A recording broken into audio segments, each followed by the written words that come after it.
प्रिय स्टूडेंट, आप सभी कैसे हो। हम आशा करते हैं, उम्मीद करते हैं कि आप सभी जो है ना एग्जाम की तैयारी एक अच्छे तरीका से, अच्छे लेवल से कर रहे होंगे।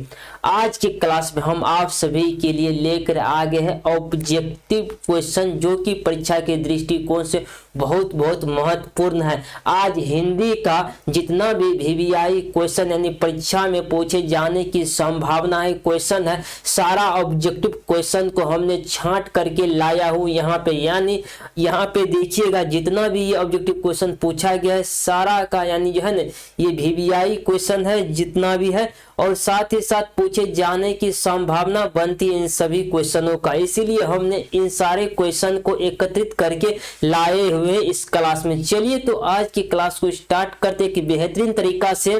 देखिए, उससे पहले आप हमारे टेलीग्राम ग्रुप से जुड़ जाइएगा, तो वहां से क्या होगा, आपको पीडीएफ यानी फ्री में मिल जाएगा। यानी डेली का पीडीएफ हमारे टेलीग्राम ग्रुप पे यानी डाले जाते हैं, लेकिन कुछ कारणवश जो है व्हाट्सएप ग्रुप में हम पीडीएफ जो है नहीं भेज पा रहे थे। लेकिन अब टेलीग्राम ग्रुप में यानी जिस तरीका से क्लास आपको अपलोड होती है उसी तरीका से यानी पीडीएफ भी टेलीग्राम ग्रुप पे यानी भेज दिया जाएगा। इससे जुड़ने के लिए आपको क्या करना पड़ेगा, बस यहाँ वीडियो के जब नीचे जाइएगा डिस्क्रिप्शन में, तो वहां पे आपको लिंक मिल जाएगा टेलीग्राम ग्रुप का, तो बस वहां से आप क्या करते हैं, जुड़ सकते हैं लिंक की सहायता से। चलिए तो स्टार्ट करते हैं। पहला नंबर क्वेश्चन यहाँ पे देखेंगे। उससे पहले यहाँ पे इस टोटल आज जो क्वेश्चन जो होगा ना 90 क्वेश्चन होगा, यानी 90 क्वेश्चन होगा। टोटल का हम बात करेंगे तो आज की क्लास में जो होगा टोटल 90 क्वेश्चन होगा, यानी 90 क्वेश्चन यानी वीवीआई क्वेश्चन होंगे, यानी वो क्लास 10th का हिंदी का है। चलिए यहाँ पे पहला नंबर क्वेश्चन को देखिए। श्रम विभाजन और जाति प्रथा भाषण लाहौर के किस वार्षिक सम्मेलन के लिए तैयार किया गया था। यानी इस क्वेश्चन में ये बात पूछा जा रहा है कि आपसे, यानी श्रम विभाजन और जाति प्रथा भाषण लाहौर के किस वार्षिक सम्मेलन के लिए तैयार किया गया था। क्यों तैयार किया गया था, ये जो तैयार किया गया था 1936 के लिए तैयार किया गया था। किसके लिए, 1936 के लिए तैयार किया गया था। ऑप्शन नंबर आप ए को टिक करिएगा। चलिए तो दूसरा नंबर क्वेश्चन पे अब यहाँ देखिएगा, थोड़ा सा पेन की यहाँ पे डार्क करना पड़ेगा, थोड़ा सा देखने का प्रयास कीजिए तो थोड़ा सा, हाँ ठीक।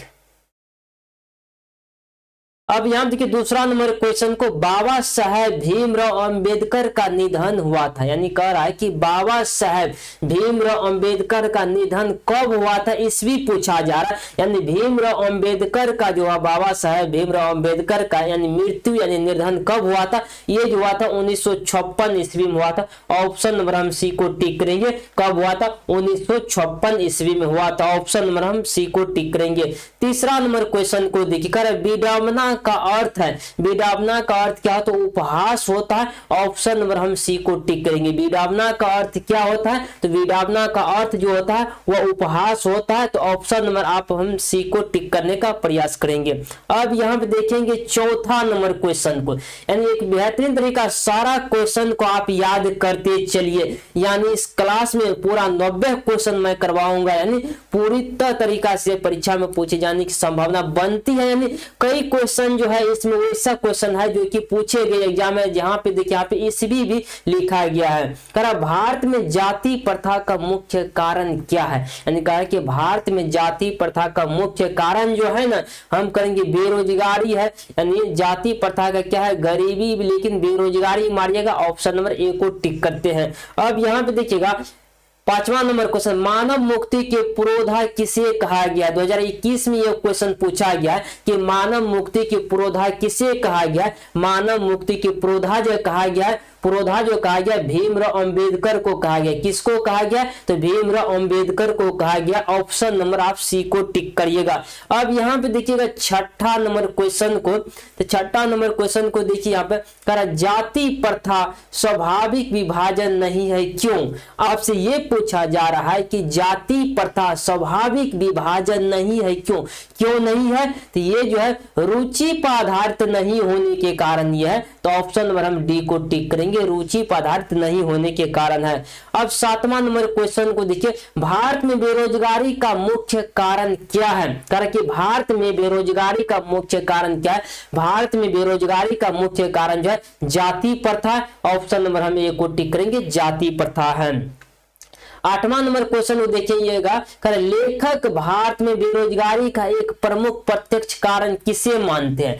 ये पूछा जा रहा है इस क्वेश्चन में कि लेखक भारत में बेरोजगारी का एक प्रमुख व प्रत्यक्ष कारण किसे मानते? किसे मानते? तो जाति प्रथा को मानते। किसको मानते? जाति प्रथा को मानते। यानी बेरोजगारी का प्रमुख यानी प्रत्यक्ष कारण जो है ना वह जाति प्रथा। तो ऑप्शन नंबर आप बी को टिक करिएगा। अब यहाँ पे देखेंगे 9वां नंबर क्वेश्चन को देखिए, हु आर सुतराज किनकी रचना है? 2023 में ये क्वेश्चन पूछा गया है। कहा कि हु आर सुतराज है किनकी रचना है? ये रचना जो है ना भीमराव अंबेडकर जी का है। ऑप्शन नंबर हम ए को टिक करेंगे। किसका है? तो भीमराव अंबेडकर का है।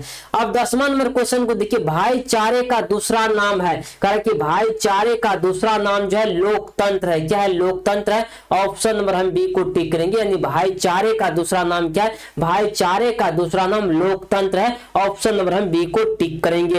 अब यहाँ पे देखेंगे 11 नंबर क्वेश्चन को एक बेहतरीन तरीका से, कारण कि अंबेडकर ने किनको मानवीय अधिकार व मानवता दिलाने के लिए आंदोलन प्रावधान किया है? किसको किया? ये जो क्या उपयुक्त सभी को किया। ऑप्शन नंबर हम डी को टिक करेंगे। अछूतों को भी किया, स्त्रियों को भी किया, मजदूरों को भी किया, यानी सभी को किया। यानी अंबेडकर ने किनको मानवीय अधिकार व प्रावधान समान दिलाने के लिए, मानव अधिकार व समान दिलाने के लिए आंदोलन संबंध किया है। तो ये जो क्या है अछूतों के लिए भी किया था, स्त्रियों के लिए भी, मजदूरों के लिए भी किया था। इसीलिए क्या मारेगा इसका ऑप्शन? ऑप्शन नंबर आप सी को टिक करिएगा। अब यहाँ पे देख लीजिएगा, यानी 12वां नंबर क्वेश्चन को, बाबा साहेब भीमराव अंबेडकर का जन्म कब हुआ? यानी कहा है कि बाबा साहेब भीमराव अंबेडकर का जन्म कब हुआ था? ये जो हुआ था ना 14 अप्रैल 1991 ईस्वी में हुआ था। यानी भीमराव अंबेडकर का जन्म 14 अप्रैल को हुआ था। कब हुआ था? हम बात करेंगे 14 अप्रैल 1891 ईस्वी में हुआ था। कब हुआ था? 14 अप्रैल 1891 ईस्वी में। ऑप्शन नंबर आप ए को टिक करिएगा। अब यहाँ देखिएगा, बाबा साहेब अंबेडकर का जन्म किस राज्य में हुआ था? ये क्वेश्चन देखिए, यानी 2019, 21 और 22 में भी यह क्वेश्चन पूछा गया है। तो बाबा साहेब भीमराव अंबेडकर का जन्म किस राज्य में हुआ था? किस राज्य में हुआ था? ये जो हुआ था ना, हम बात करेंगे मध्य प्रदेश में हुआ था। कब हुआ था? मध्य प्रदेश। तो कहाँ पे? मध्य प्रदेश में हुआ था। अब यहाँ देखिएगा 14 नंबर क्वेश्चन, भारतीय संविधान का निर्माता किसे कहा जाता है? करके भारतीय संविधान का निर्माता जो कहा जाता है वह भीमराव अंबेडकर को कहा जाता है। किसको कहा जाता है? तो भीमराव अंबेडकर को कहा जाता है। ऑप्शन नंबर हम बात करेंगे यहाँ पे बी को टिक करेंगे। ऑप्शन नंबर बी को टिक करेंगे कि बेहतरीन तरीका से, यानी भीमराव अंबेडकर को निर्माता कहा जाता है। अब 15 नंबर क्वेश्चन को देखिए, श्रम विभाजन और जाति प्रथा पद बाबा साहेब किस यानी भाषण का संपादित अंश है? आपसे ये पूछा जाए कि श्रम विभाजन और जाति प्रथा गद्य बाबा साहेब के किस भाषण का संपादित अंश है? ये जो है ना एनिहिलेशन ऑफ कास्ट का है। किसका है? एनिहिलेशन ऑफ कास्ट का। ऑप्शन नंबर हम बात करेंगे सी को टिक करेंगे। अब यहाँ देखिएगा 16 नंबर क्वेश्चन को, आदर्श समाज स्वतंत्रता, समानता, भातृत्व पर आधारित होगा किसकी मान्यता है? ये जो है भीमराव अंबेडकर जी का है। ऑप्शन नंबर हम बी को टिक करेंगे, भीमराव अंबेडकर का है। 17 नंबर क्वेश्चन का, आधुनिक सच्चा भारत श्रम विभाजन को आवश्यक क्यों मानता है? ये जो मानता है कार्य कुशलता के लिए मानता है। ऑप्शन नंबर हम ए को टिक करेंगे, कार्य कुशलता के लिए मानता है। अब यहाँ देखिएगा 18 नंबर क्वेश्चन, द अनस्टेबल किनकी रचना है? द अनस्टेबल भीमराव अंबेडकर की रचना है। ऑप्शन नंबर हम सी को टिक करेंगे। 19 नंबर, किसे बाबा साहेब के नाम से पुकारा जाता है? किसे जो है बाबा साहेब के नाम से पुकारा जाता है? बाबा साहेब नाम से जो पुकारा जाता है ना, भीमराव अंबेडकर को पुकारा जाता है। ऑप्शन नंबर हम बी को टिक करेंगे, भीमराव अंबेडकर को पुकारा जाता है। 20 नंबर, किनके प्रोत्साहन पर अंबेडकर उच्चतर शिक्षा के लिए न्यूयॉर्क गए थे? बड़ौदा नरेश के कहने पर, यानी कह रहा यहाँ पे किनके प्रोत्साहन पर, किनके कहने पर जो अंबेडकर उच्च शिक्षा हो गया, उच्चतर न उच्च शिक्षा उच्च शिक्षा के लिए न्यूयॉर्क गए थे, बड़ौदा नरेश के कहने पर गया था। बड़ौदा नरेश यानी सलाह पे जो है उच्च शिक्षा प्राप्त करने के लिए अंबेडकर जी न्यूयॉर्क चले गए थे। ऑप्शन नंबर आप ये को टिक करिएगा। अब यहाँ देखिएगा 21 नंबर क्वेश्चन को, बाबा साहेब भीमराव अंबेडकर का जन्म किस परिवार में हुआ था, यानी कहा कि बाबा साहेब भीमराव अंबेडकर का जन्म जो हुआ था कौन सा परिवार में हुआ था, ये जो हुआ था ना दलित परिवार में हुआ था। कौन सा परिवार में हुआ था, दलित परिवार में हुआ था। ऑप्शन नंबर हम डी को टिक करेंगे। अब यहाँ पे देखने का प्रयास करेंगे भीमराव अंबेडकर के चिंतन एवं रचनात्मक के प्रेरक व्यक्ति कौन थे। ये जो था ना देखिए बुद्ध भी थे, कबीर भी, ज्योतिबा फुले, इनमें से सभी था। ऑप्शन नंबर हम डी को टिक करेंगे। पहले क्वेश्चन को समझिए, कहा भीमराव अंबेडकर के चिंतन एवं रचनात्मक के प्रेरक व्यक्ति, यानी ये सब उनका प्रेरक व्यक्ति था, यानी भीमराव अंबेडकर का। 22 नंबर क्वेश्चन को देखिए, श्रम विभाजन और जाति प्रथा शीर्षक पाठ के लेखक का नाम क्या है, यानी ये पूछा जा रहा है आपसे कि श्रम विभाजन और जाति प्रथा शीर्षक पाठ के लेखक जो है, लेखक का नाम क्या है, तो भीमराव अंबेडकर है। ऑप्शन नंबर हम एक को टिक करेंगे, भीमराव अंबेडकर है। अब यहाँ देंगे 24 नंबर का, मैं तो खोखा को इंजीनियर बनाने जा रहा हूं, यह कथन किसका है। कहा मैं तो खोखा को इंजीनियर बनाने जा रहा, ऐसा बात किसने कहा, ऐसा बात जो है कौन कहा था, ये बात जो कहा था सेन साहब कहा था। कौन कहा था, सेन साहब कहा था। ऑप्शन नंबर हम एक को टिक करेंगे। अब यहाँ पे देखिए 25 नंबर क्वेश्चन को, कहा ललिन विलोचन शर्मा द्वारा लिखित कहानी निम्न में से कौन है। कहा ललिन विलोचन शर्मा द्वारा लिखित कहानी निम्नलिखित में से कौन जो है, ये जो है विष का दांत है। ऑप्शन नंबर हम सी को टिक करेंगे, विष का दांत है। अब यहाँ देखिए 25 नंबर को, मेरे भी लड़के हैं किंतु वे मुझे अंगूठा दिखा जाते और कुछ ऊंच नीच करने पर मेरी ठकाई कर डालते। यह कथन पाठ में कहां पर आया है, कहां पर आया है, तो सेन साहब आया है। ऑप्शन नंबर हम बात करेंगे, सेन साहब में आया। ऑप्शन नंबर हम सी को टिक करेंगे। अब यहाँ देखिए 26 में, सीमा, रजनी, आलू, सोफाली, आरती पांचों किनकी बहनें थी। खोखा की बहनें थी। ये जितना भी ये लड़की का नाम यहाँ पे दिया गया, ये सारे किनकी बहनें थी, ये सारे बहनें थी, यानी खोखा की, यानी सारे सभी यानी बहनें थी। अब पांचों को ऑप्शन नंबर हम बी को टिक करेंगे। अब यहाँ पे देखेंगे अगला नंबर क्वेश्चन को, 27 नंबर क्वेश्चन पे हमने आ चुके हैं। कारण मदन खोखा के कितने दांत तोड़ डाले, यानी मदन जो थे वह खोखा के कितने दांत तोड़ डाले थे, वह 2 दांत तोड़े थे। यानी मदन खोखा के कितने दांत तोड़े थे, 2 दांत तोड़ दिए थे। ऑप्शन नंबर हम बी को टिक करेंगे। अब यहाँ पे देखिएगा 28 नंबर क्वेश्चन को, कहा मदन के लिए क्या खाना मामूली बात थी। आपसे ये पूछा जा रहा है इस क्वेश्चन में, यानी मदन के लिए क्या खाना मामूली बात थी, यानी क्या खाता था जो उसको कोई फर्क ही नहीं पड़ता था, यानी मार खाना के लिए मामूली बात थी। मदन के लिए क्या खाना मामूली बात थी, तो मार खाना मामूली बात थी। ऑप्शन नंबर हम सी को टिक करेंगे, मदन के लिए मार खाना यानी मामूली बात थी। अब यहाँ पे देखिए 29 नंबर क्वेश्चन को, ललिन विलोचन शर्मा का जन्म कौन सा ईस्वी में हुआ था, डैश ईस्वी में हुआ था। यानी ललिन विलोचन शर्मा का जन्म 1916 ईस्वी में हुआ था। कब हुआ था, 1916 ईस्वी में हुआ था। यानी ललिन विलोचन शर्मा जी का जन्म जो हुआ था कब हुआ था, 1916 ईस्वी में हुआ था। ऑप्शन नंबर आप सी को टिक करिएगा। अब यहाँ 30 नंबर क्वेश्चन को, 20 के दांत पाठ की विद्या है। 2019 और 2021 में यह क्वेश्चन पूछा गया है। 20 के दांत पाठ की विद्या जो है ना, यह कहानी है। क्या है, कहानी है। ऑप्शन नंबर हम डी को टिक करेंगे, कहानी है। मदन किसका बेटा था, 2023 में यह क्वेश्चन पूछा गया। मदन जो था वह किसका बेटा था, मदन गिरधर लाल का बेटा था, गिरधर का बेटा था। ऑप्शन नंबर हम बात करेंगे, बी को टिक करेंगे। अब यहाँ पे देखने का प्रयास करेंगे हम, सीमा, रजनी, सोफारी, आरती किनकी बहनें थी, सेन साहब की थी। थोड़ा सा ये क्वेश्चन रिपीट किया है, इसीलिए हमको तो लग रहा था नहीं, पीछे चला गया। चलिए ठीक है, ठीक है। 33 नंबर क्वेश्चन को देखिए, कार्य किसके अनुसार सेन ने सिद्धांतों को भी बदल दिया था। कार्य किसके अनुसार सेन ने सिद्धांतों को बदल दिया था, यानी खोखो के अनुसार क्या क्या था, सेन ने सिद्धांतों को बदल दिया था। ऑप्शन नंबर बी को टिक करिएगा। अब यहाँ पे देखिएगा खोखा ने दांत किसने तोड़े थे, मदन का। किसके दांत तोड़े थे खोखा ने, किसने है यहाँ पे, कार्य खोखा ने दांत कितने यानी तोड़े थे। ये थोड़ा सा क्वेश्चन जो उल्टा लग रहा है, तो खोखा के दांत किसने तोड़े थे, मदन ने तोड़ा था। किसने तोड़ा था, तो मदन ने तोड़ा था। ऑप्शन नंबर हम बात करेंगे, बी को टिक करेंगे। अब यहाँ देखेंगे 35 नंबर क्वेश्चन को देखेंगे एक बेहतरीन तरीका से। करा सेन साहब की कार की कीमत है, सेन साहब की कार की कीमत जो है ना 7.5 लाख है। कितना है, 7.5 लाख है। ऑप्शन नंबर हम ए को टिक करेंगे। अब यहाँ पे देखेंगे सेन साहब की आंखों का तारा है, 2019 में एक क्वेश्चन पूछा गया है, यानी सेन साहब की आंखों की तारा जो है ना खोखा है। कौन है, खोखा है। ऑप्शन नंबर हम बी को टिक करेंगे। अब यहाँ देखेंगे 37 नंबर क्वेश्चन, मोटर को कोई खतरा हो सकता है, तो मोटर से यह खोखा से, यानी मोटर को खोखा से खतरा हो सकता है। ऑप्शन नंबर हम बात करेंगे, ए को टिक करेंगे। सेन साहब अपने बेटे खोखा को क्या बनाना चाहते थे, ये जो बिजनेसमैन और इंजीनियर बनाना चाहते थे, यानी सेन साहब ने अपने बेटे खोखा को क्या बनाना चाहते थे, तो ये बनाना चाहते थे बिजनेसमैन और इंजीनियर बनाना चाहते थे। ऑप्शन नंबर हम सी को टिक करेंगे। यहाँ पे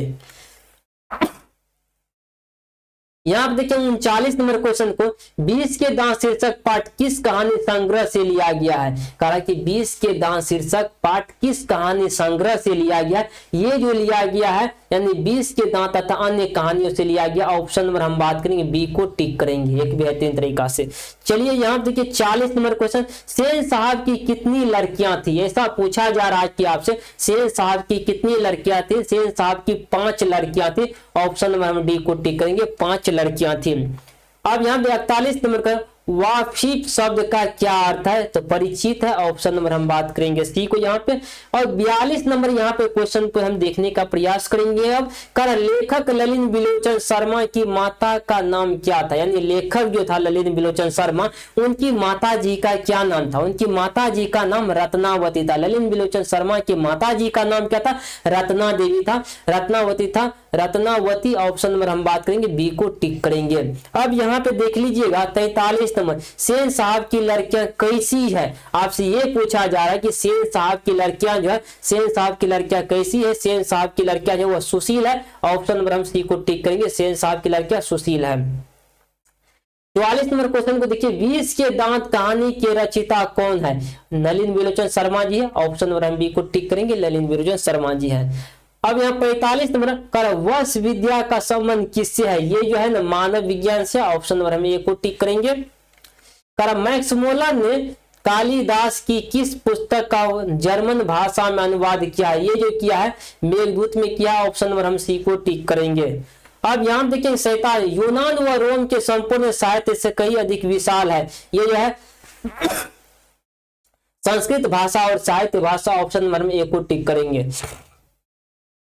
48 में सर विलियम जोन्स प्रथम यात्रा करते हुए भारत कब पहुंचे थे, ये जो पहुंचा था 1983 ईस्वी में पहुंचा था। ऑप्शन नंबर हम बी को टिक करेंगे। अब यहाँ देखेंगे 49 में दारिस क्या है, दारिस सोने के सिक्के हैं। ऑप्शन नंबर हम ए को टिक करेंगे, सोने के सिक्के हैं। 50 में वाराणसी के पास सारनाथ नामक सोने के सिक्कों से भरा घड़ा किसे मिला था, ये जो मिला था वेन हैरिक्स को मिला था। ऑप्शन नंबर हम सी को टिक करेंगे।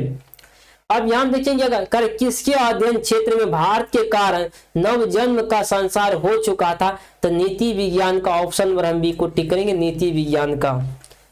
52 नंबर क्वेश्चन को देखने पर देखिए यहाँ पे हमने लगभग करीब आधा क्वेश्चन यानी कंप्लीट कर दिया। आज के क्लास पे यानी 50% क्वेश्चन को हम यहाँ पे कंप्लीट कर दिया है। चलिए तो बहुत ही बेहतरीन बात है ये, क्योंकि आधे क्लास यानी खत्म हो चुकी है यानी और क्वेश्चन लगभग 40 के आसपास है। चलिए करते हैं उन सभी को भी।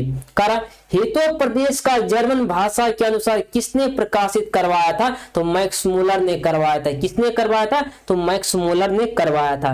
अब यहाँ पे देखेंगे 53 नंबर कर किस गवर्नर जनरल के समय 1900 का 172 दारिस नामक सोने का घड़ा मिला था, ये जो मिला था यानी वारेन हेस्टिंग के समय मिला था। ऑप्शन नंबर हम डी को टिक करेंगे।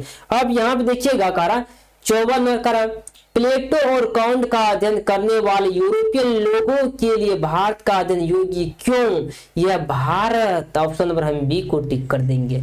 चलिए तो अगला नंबर क्वेश्चन यहाँ पे करा हरकस क्या था, ये जो था ना वनस्पति वैज्ञानिक था। ऑप्शन नंबर हम डी को टिक करेंगे, वनस्पति वैज्ञानिक था। 56 मैक्स मोलर के अनुसार सच्चे भारत का दर्शन कहाँ किया जा सकता है? का ग्रामीण भारत में किया जा सकता है, ऑप्शन नंबर। यानी कि मैक्स मोलर के अनुसार सच्चे भारत का दर्शन जो होते हैं ना, तो ग्रामीण क्षेत्र में, गांव के क्षेत्र में ही सच्चे भारत का दर्शन हो पाते हैं। तो ऑप्शन नंबर हम बात करेंगे, सी को टिक करेंगे। अब यहाँ पर हम देखेंगे मेघदूत का जर्मन पद्यानुसार किसने किया था? मैक्स मोलर ने किया था, ऑप्शन नंबर हम ए को टिक करेंगे। मैक्स मोलर को वेदांतों का वेदांती किसे कहा जाता है? तो स्वामी विवेकानंद ने, ऑप्शन नंबर हम बी को टिक कर देंगे। अब यहां देखेंगे, कहां चला गया,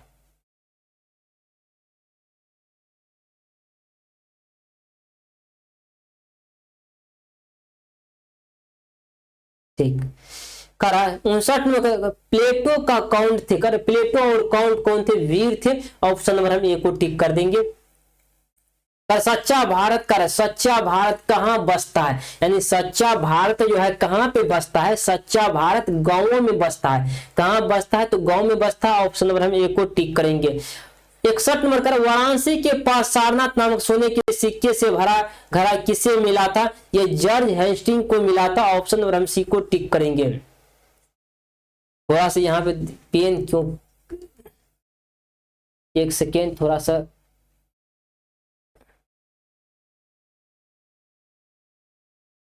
चलिए। तो यहाँ पे अब 62 नंबर क्वेश्चन को देखेंगे, प्रत्न मानव का अर्थ क्या है? ये जो है ना प्राचीन मानव है, ऑप्शन नंबर हम टिक करेंगे डी को, प्राचीन मानव है।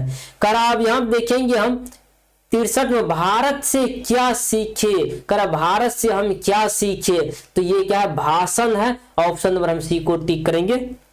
अब यहां देखिएगा 64 नंबर क्वेश्चन का स्वामी विवेकानंद ने वेदांतों का वेदांती किसे कहा है? कर स्वामी विवेकानंद ने वेदांतियों का वेदांती जो कहा है, यह मैक्स मूलर को कहा है। किसको कहा है? मैक्स मूलर को कहा है, ऑप्शन नंबर हम सी को टिक करेंगे, मैक्स मूलर को कहा है। कर कितने वर्ष की उम्र में लिपजिंग विश्वविद्यालय में मैक्स मूलर संस्कृत का अध्ययन आरंभ किया था? ये जो क्या ना 18 वर्ष की उम्र में, ऑप्शन नंबर में सी को टिक करेंगे, 18 वर्ष की उम्र में। अब 66 नंबर क्वेश्चन देखेंगे, मैक्स मूलर का जन्म कब हुआ था? मैक्स मूलर का जन्म 16 दिसंबर 1823 ईस्वी में हुआ था, ऑप्शन नंबर हम बी को टिक कर देंगे। अब यहाँ देखेंगे मैक्स मूलर ने सर्व विद्या संपदा और प्राकृतिक सौंदर्य से परिपूर्ण किस देश को माना है? ये माना है भारत को माना है, ऑप्शन नंबर हम सी को टिक कर देंगे। अब यहाँ देखिए 68 नंबर क्वेश्चन, मैक्स मूलर का जन्म आधुनिक जर्मनी के किस नगर में हुआ था? यानी ये पूछा जा रहा है आपसे कि मैक्स मूलर का जन्म आधुनिक जर्मनी के किस नगर में हुआ था? ये जो डेसाउ में हुआ था। किस नगर में? डेसाउ में हुआ था, ऑप्शन नंबर हम ए को टिक कर देंगे। भारत किसको भूमि? भारत है किसको भूमि है? ये जो है ब्राह्मण और वैदिक। भारत किसका भूमि? तो ब्राह्मण या तो वैदिक धर्म की, ऑप्शन नंबर हम बात करेंगे, बी को टिक करेंगे। शिवर्थ का अर्थ क्या है? ये जो मोम होता है, ऑप्शन में सी को टिक कर लीजिए।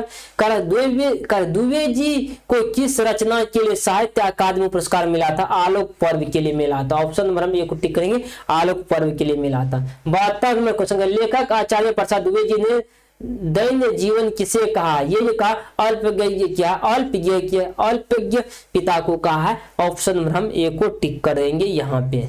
अब यहाँ पे देखने का प्रयास करेंगे 73 नंबर, नाखून का बढ़ना मनुष्य की किस वृत्ति का परिणाम है? पाश्विक वृत्ति का है, ऑप्शन नंबर हम बी को टिक करेंगे, पाश्विक वृत्ति का है। काम सूत्र के रचिता का नाम क्या है? काम वास्तियान है, ऑप्शन नंबर हम बी को टिक कर देंगे। नाखून का बढ़ना किसका परिणाम है? मनुष्य के अंध सहजात वृत्ति का, ऑप्शन नंबर हम बी को टिक कर देंगे। हजारी प्रसाद दुबे जी द्वारा रचित पाठ जो है नाखून क्यों बढ़ते, ऑप्शन नंबर हम ए को टिक कर देंगे। ललित निबंध जो है नाखून क्यों बढ़ते, ऑप्शन नंबर हम बी को टिक कर देंगे। नाखून क्यों बढ़ते हैं कि रचनाकार कौन है? ये जो हजारी प्रसाद दुबे जी है, ऑप्शन नंबर हम बी को टिक करेंगे। नाखून का प्रतीक पाशवृत्ति का, नाखून प्रतीक है पाशवृत्ति का, ऑप्शन नंबर हम ए को टिक करेंगे। अब यहाँ देखेंगे 80 नंबर क्वेश्चन, हम बार बार नाखून क्यों काटते हैं? 2020 में ये क्वेश्चन पूछा गया है, कारण कि हम जो है नाखून बार बार क्यों काटते हैं? तो ये काटते हैं, ये देखिए आप क्या स्वयं रखने के लिए, स्वयं रखने के लिए, स्वयं बारंबारता पसंद है तो सुंदरता, ऑप्शन नंबर हम डी को टिक करेंगे, इनमें से सभी हो जाएगा। 81 नंबर क्वेश्चन, आदमी का नाखून क्यों बढ़ते? यह प्रश्न लेखक से किसने किया था? छोटी लड़की ने किया था, यानी ये पूछा था लेखक से छोटी लड़की ने कि आदमी का नाखून जो है, किसी भी व्यक्ति का नाखून क्यों बढ़ते हैं। अब यहाँ पे देखेंगे 42 नंबर, पुराने का मोह सब समय बांधता ही नहीं होता। यह पंक्ति किस शीर्षक पाठ की है। कह रहा पुराने का मोह सब समय बांधता ही नहीं होता, यह पंक्ति किस पाठ की है। ये जो है नाखून क्यों बढ़ते हैं, इस चैप्टर का ऑप्शन नंबर हम बात करेंगे, ए को टिक कर देंगे। अब यहाँ देंगे दुबे जी से किसने पूछा था नाखून क्यों बढ़ते हैं, तो लड़की ने, ऑप्शन नंबर हम बी को टिक कर देंगे। कर सहजात वृत्ति किससे सहजात वृत्तियों कहते हैं, तो अनजान स्मृतियों को, ऑप्शन नंबर हम बात करेंगे बी को। लेखक के अनुसार नाखून की विविध आकृति कौन सी है, ये जो है ना देखिए त्रिकोण और वृत्तकार, चंद्रकार, उपयुक्त सभी हो जाएगा, ऑप्शन नंबर हम डी को टिक कर देंगे।